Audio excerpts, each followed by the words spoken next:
Papa Dondon. Uy, saan po? Kabalon ako mahinapon po. Kabalo na ba ginapon? Oh. Iya nga kining bata. Humana ang Thailand. Humana po ang inininsik. Hinapon na po.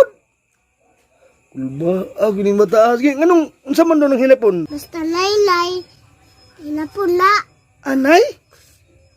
Example na be. Hinapon, basta nainay man ka. Sige daw. Wakaranay. Oh!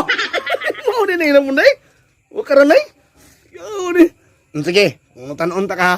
Oh, unsay hinapon anang amigo nga nag-away? Lagunay. Basta nainay man ka. Basta naynay. Hinapon na din na day. Oh, sige, ikadwa. Okay, last. Unsay hinapon sa sipon be? Sipon. Nilalay.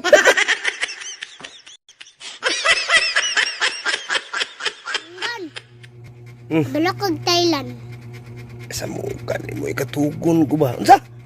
Kabalokog Thailand. Thailand? Unsa may example sa Thailand?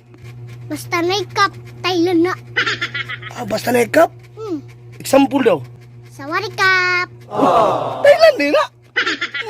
Yaway. O sige, kani pangutanon ta ka. Ug kabalo ba jud mo Thailand? O sige, pangutanon ta ka. Unsay Thailand kanang order kag kape? Isa ka kap.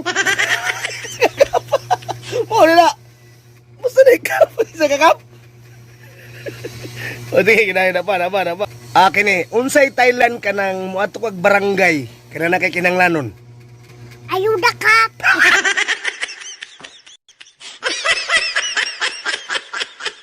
Karon don. Oh, unsa na pod? Kawalo na ko mo in-check.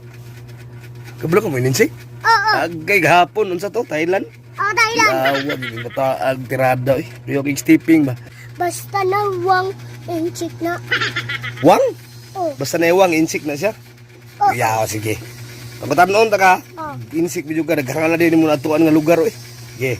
Unsay ininsik anang bangko nga mag-anana kanang kuranan sa mga tiguang?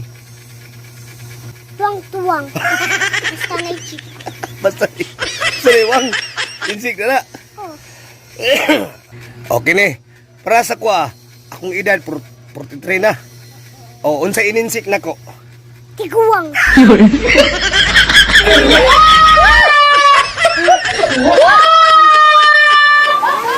Oh, Ulan, wag laway. ang ulan murag laway. Ngano man? Salibong.